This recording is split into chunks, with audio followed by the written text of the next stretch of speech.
Avez-vous déjà pensé qu'un péché pourrait vous éloigner de Dieu pour toujours, sans aucun espoir de retour?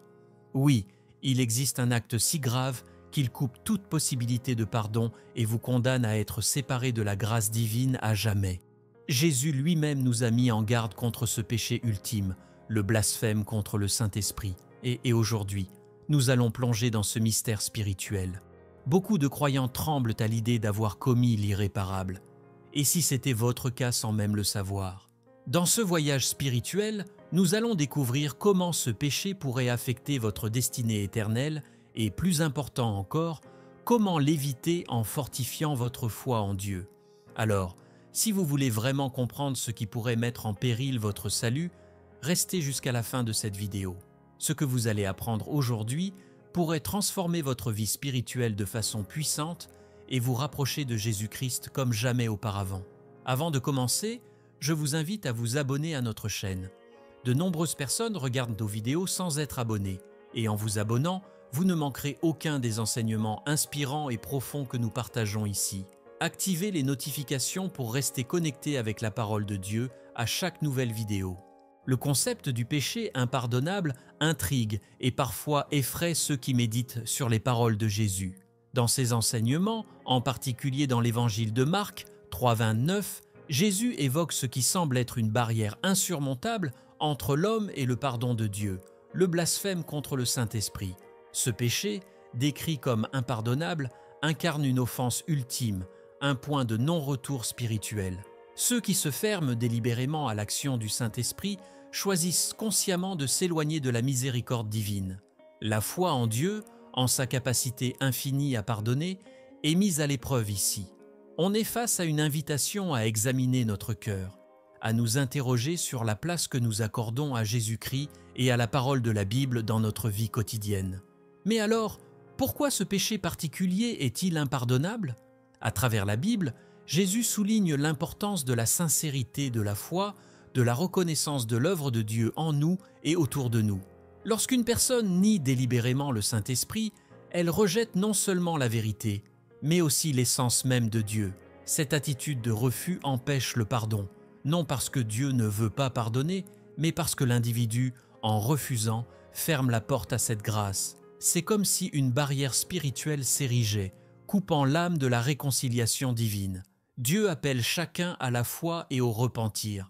Mais le refus de cette invitation est ce qui rend le péché impardonnable. La Bible abonde d'exemples d'individus ayant péché, mais tous n'ont pas commis le péché impardonnable.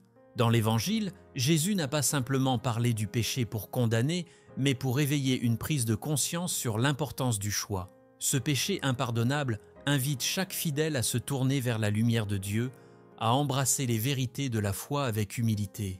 C'est une véritable leçon de vie spirituelle qui nous encourage à rechercher l'harmonie avec l'Esprit de Dieu. Au lieu de craindre ce péché, Jésus incite ses disciples à nourrir leur foi, à étudier la Bible, à fortifier leur relation avec Dieu pour éviter de tomber dans un tel égarement.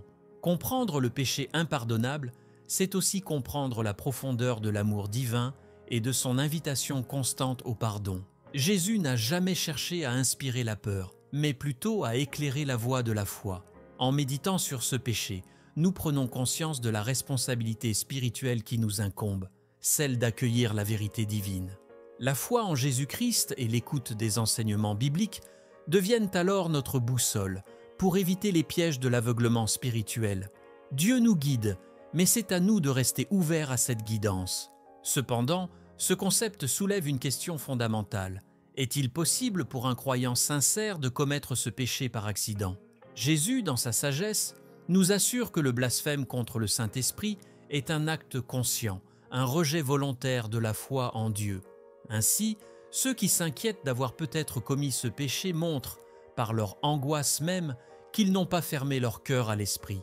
Ce tourment intérieur est souvent le signe d'une âme en quête de Dieu, de vérité, de foi, et non d'un rejet de la présence divine. Le péché impardonnable est, en essence, l'aboutissement d'un choix spirituel définitif et non d'une erreur passagère. Jésus n'énonce pas ces paroles pour condamner, mais pour mettre en garde ceux qui pourraient s'endurcir dans le refus de la vérité divine. La Bible, source infinie de sagesse, enseigne que Dieu accueille toute âme qui se repent sincèrement.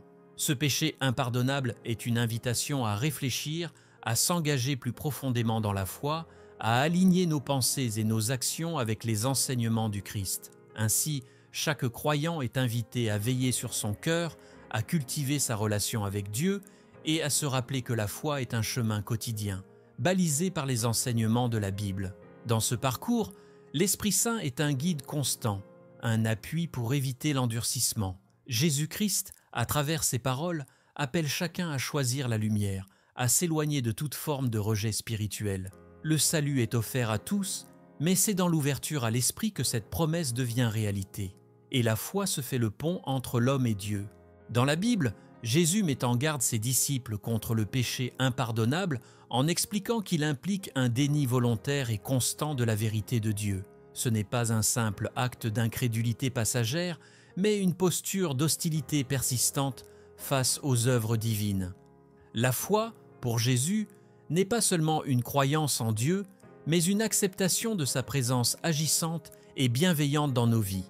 En rejetant cela, on refuse l'amour et la vérité qui viennent de Dieu, bloquant ainsi toute possibilité de réconciliation. Ce message de la Bible nous rappelle l'importance de rester ouvert et attentif aux signes de la grâce divine. Lorsque Jésus parle du Saint-Esprit, il fait référence à la présence active de Dieu qui guide, console et enseigne les âmes en quête de vérité.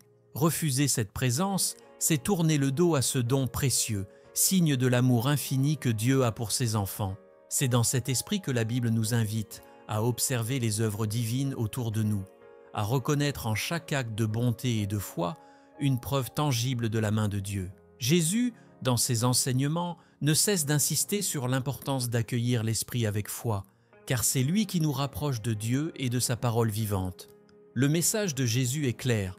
Pour percevoir la vérité de Dieu, il faut une humilité de cœur, une disposition à reconnaître l'action divine en toutes choses. La Bible nous enseigne qu'en acceptant le Saint-Esprit, nous entrons dans un lien sacré avec Dieu, renforcé par la prière et la méditation de la parole. Ceux qui persistent dans le refus de cette vérité se ferment, non seulement à la foi, mais aussi à l'essence même de Dieu. Ainsi, ce péché n'est pas simplement un acte, mais une rupture consciente, une décision de s'éloigner du chemin de la foi en Christ et en la Bible. Les évangiles nous montrent comment les actions de Jésus sur terre manifestaient la puissance de Dieu et suscitaient la foi chez ceux qui le suivaient. Chaque miracle, chaque parole prononcée révélait la bonté divine. Mais certains, endurcis dans leur cœur, refusaient de voir la vérité derrière ces actes, préférant rester dans l'incrédulité. Ce choix de rejeter sciemment la lumière, malgré les preuves évidentes, symbolise le déni que Jésus condamne. En ce sens, la Bible nous enseigne que notre foi doit être active, prête à accueillir la révélation divine à chaque instant. Le déni persistant de la vérité divine est bien plus qu'une simple erreur. Il représente une attitude qui coupe l'homme de Dieu. C'est ce choix volontaire et réfléchi de s'opposer à la lumière de l'Esprit Saint qui constitue la gravité de ce péché. Ainsi, comprendre ce que Jésus enseigne sur ce péché, c'est aussi prendre conscience de notre responsabilité spirituelle, celle de cultiver la foi avec sincérité et vigilance, d'accepter la Bible comme source de sagesse et de vérité. Dieu appelle chacun de nous à la foi, et c'est par la persévérance que cette foi s'enracine et se fortifie. Ce message nous invite à nous interroger. Acceptons-nous pleinement les vérités que Dieu nous révèle, ou laissons-nous parfois nos doutes prendre le dessus? Jésus nous rappelle que le chemin de la foi est parsemé de défis, mais que Dieu, dans sa sagesse infinie, offre son esprit pour nous guider. La Bible devient ainsi un outil essentiel pour renforcer notre foi, pour nous rappeler que Dieu est toujours prêt à nous accueillir, à condition que nous restions ouverts à lui. Chaque jour, à travers nos prières et nos actions, nous avons la possibilité de manifester cette foi vivante. Dans ce parcours, la sincérité et la persistance dans la foi sont des éléments cruciaux pour entretenir notre lien avec Dieu. Jésus nous invite à persévérer, à rechercher la vérité avec un cœur humble et ouvert, car c'est là que réside la véritable signification de ce message. En refusant le Saint-Esprit, on se prive de cette communion profonde avec Dieu, mais en l'acceptant, on accueille sa lumière et sa sagesse. C'est un appel à chacun de nous, que notre foi soit le reflet de la présence vivante de Dieu dans notre vie et que nos actions témoignent de notre amour pour lui. Pour de nombreux croyants, l'idée de commettre un péché irréversible est une source de crainte et d'angoisse.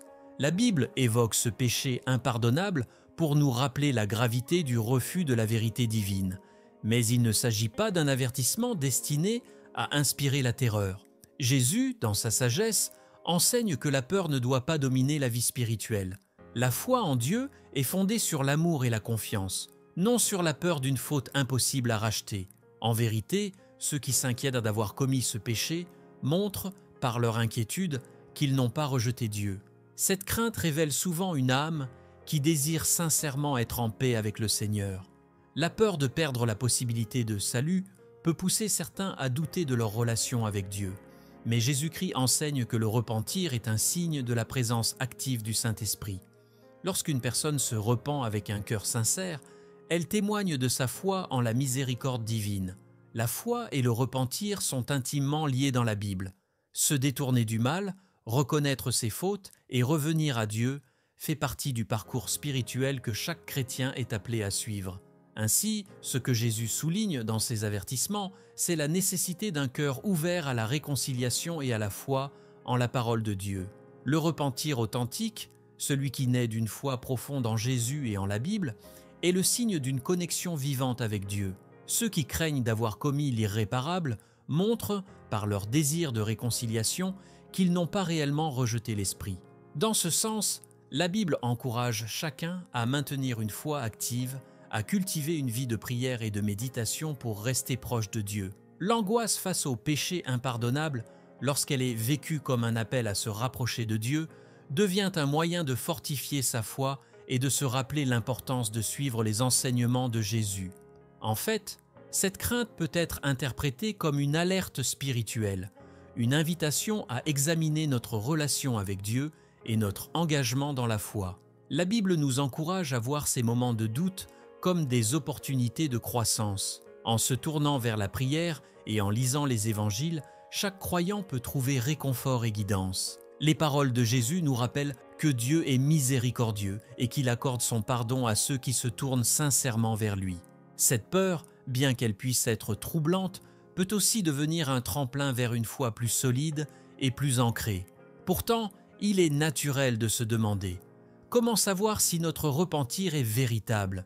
Jésus enseigne que la prière et l'humilité sont essentielles dans ce processus.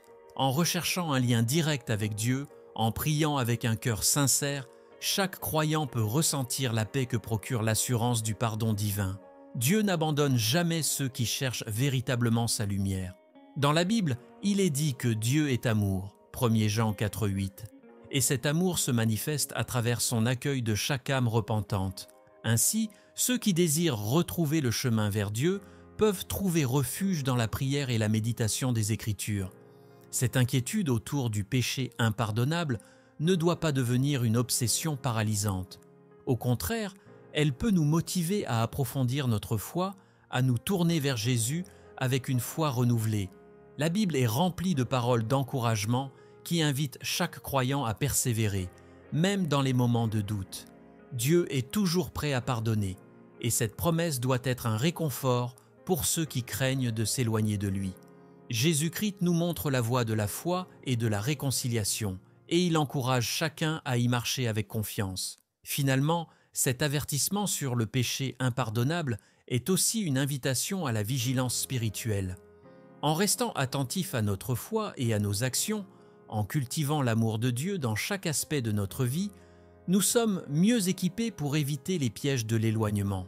Jésus nous appelle à une relation authentique avec Dieu, et à travers ses enseignements, la Bible nous guide vers une foi qui dépasse les peurs et les doutes. Cette relation, nourrie par la prière et la méditation, est un rempart contre la crainte excessive, nous permettant de vivre dans la lumière et l'amour de Dieu.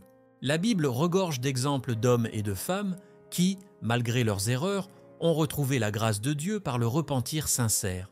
Parmi eux, le roi David est l'une des figures les plus marquantes. Bien qu'il ait commis des péchés graves, comme l'adultère et même le meurtre, 2 Samuel 11, il a trouvé le chemin du pardon en se tournant vers Dieu avec un cœur brisé et contrit.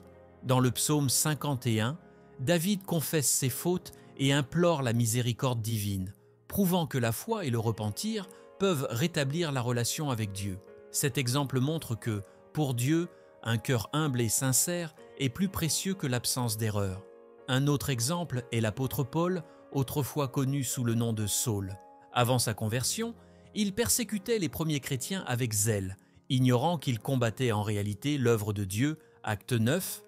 Mais après une rencontre transformative avec Jésus sur le chemin de Damas, Paul se repentit de ses actes et se consacre entièrement à la diffusion de l'Évangile.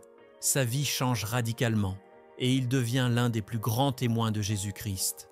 Cet exemple puissant illustre que, même lorsque nous avons profondément péché, Dieu ouvre toujours une porte pour le retour, si nous acceptons de répondre à son appel avec foi. Pierre, l'un des disciples les plus proches de Jésus, a lui aussi fait l'expérience du pardon après une grave erreur. Il renie Jésus 3 fois de peur d'être arrêté. Luc 22, 54 à 62, mais dans un moment de profond regret. Il pleure amèrement sa faiblesse. Cependant, après la résurrection, Jésus lui accorde son pardon et le restaure dans sa mission en lui demandant 3 fois s'il l'aime, Jean 21, 15 à 17.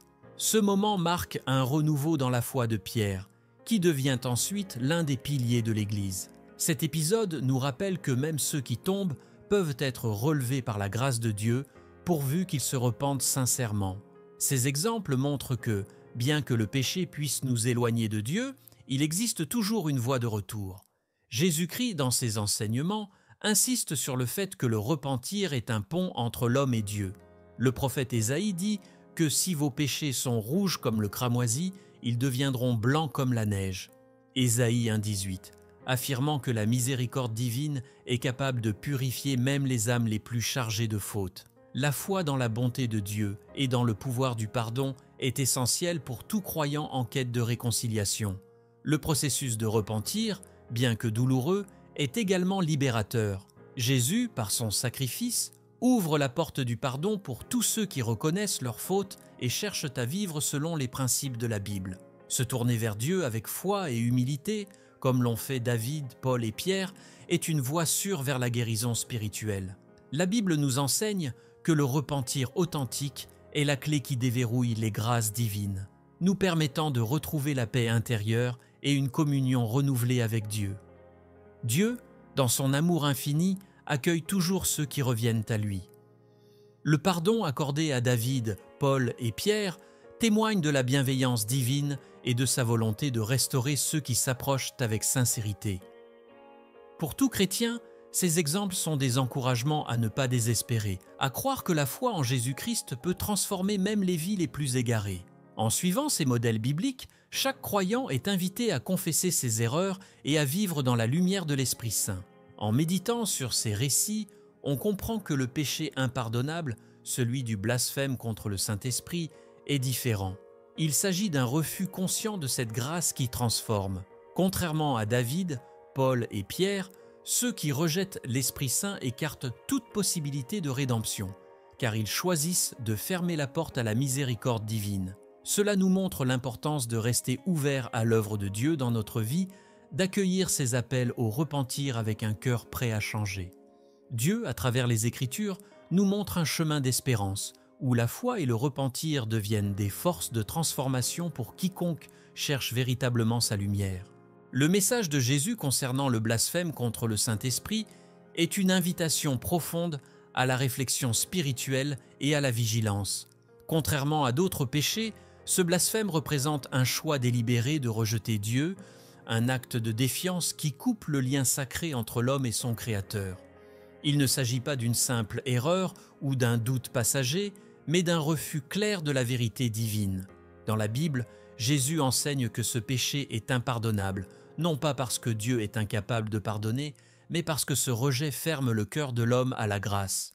En méditant sur ce message, chaque croyant est amené à considérer l'importance de rester ouvert et humble face aux enseignements de Dieu. Le blasphème contre le Saint-Esprit est ainsi interprété comme un choix définitif de tourner le dos à la foi, de s'opposer consciemment à la présence divine. La Bible nous guide dans cette compréhension, en nous montrant que Dieu est toujours prêt à pardonner ceux qui cherchent sincèrement à revenir à lui. Ceux qui craignent d'avoir commis ce péché impardonnable montrent, par leur inquiétude même, qu'ils n'ont pas rejeté Dieu, car le désir de réconciliation est la preuve d'une foi encore vivante. C'est un rappel puissant que la foi en Jésus-Christ et en la Bible implique une ouverture constante à la grâce divine. La foi est un parcours complexe, parsemé de doutes et de questions, mais c'est cette humilité et cette recherche constante de Dieu qui définissent la vie spirituelle du chrétien. En méditant les Écritures, nous comprenons que la foi en Dieu demande une confiance et une acceptation sincère de son esprit. Ceux qui rejettent cette lumière font le choix de s'éloigner de l'amour divin. En revanche, la Bible nous enseigne que les âmes qui se repentent et cherchent Dieu, malgré leurs erreurs, sont toujours accueillies avec bienveillance. La foi nous pousse à rester vigilants, à cultiver un cœur ouvert aux œuvres de l'Esprit et à accueillir la parole de Dieu dans notre vie quotidienne. Pour Jésus, l'important est s'il est que chacun puisse grandir dans sa relation avec Dieu en se laissant guider par la vérité. Le blasphème contre l'Esprit Saint, dans ce sens, est plus qu'un simple refus. C'est un endurcissement du cœur, une fermeture à tout ce qui peut amener au salut. La Bible offre de nombreux enseignements pour éviter cet éloignement spirituel et encourage les croyants à nourrir leur foi avec des prières, des actes d'amour et une dévotion constante. L'interprétation de ce péché comme un rejet conscient de Dieu invite chaque fidèle à prendre soin de sa foi, à la protéger comme un trésor précieux. La réflexion autour de ce péché impardonnable est aussi une leçon sur la valeur de la foi et de la grâce. En gardant en mémoire l'importance de rester connecté à Dieu, les croyants peuvent mieux éviter les pièges de l'orgueil spirituel ou du scepticisme. La prière devient alors un moyen puissant de renforcer cette foi. La Bible nous encourage à prier sans cesse, car à travers la prière, nous nous connectons à l'Esprit de Dieu, nous recevons sa sagesse et son réconfort. C'est par ce lien intime avec le divin que le croyant se fortifie et évite l'endurcissement de son cœur. Il est essentiel de comprendre que ce message de Jésus n'est pas là pour effrayer, mais pour enseigner et guider. Ceux qui cherchent sincèrement à comprendre et à suivre les enseignements bibliques n'ont pas à craindre le rejet de Dieu. Au contraire, l'amour de Dieu est infini, et sa miséricorde s'étend à tous ceux qui l'invoquent avec un cœur sincère. La foi en Jésus-Christ nous donne la force de surmonter les doutes et les peurs en nous rappelant que le chemin vers Dieu est ouvert pour tous ceux qui acceptent sa lumière et sa vérité. En fin de compte, cette interprétation du blasphème contre le Saint-Esprit est un appel à la vigilance, mais aussi à la paix.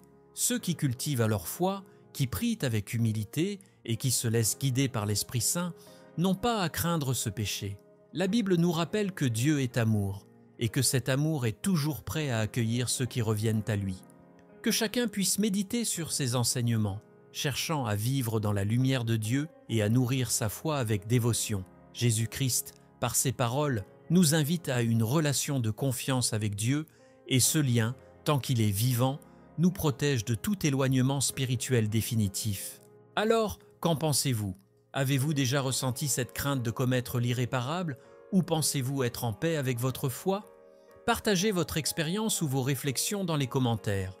Vos témoignages sont précieux et ils peuvent inspirer et réconforter d'autres dans leur parcours spirituel. N'oubliez pas de vous abonner à notre chaîne et d'activer les notifications pour ne manquer aucun de nos futurs contenus transformateurs.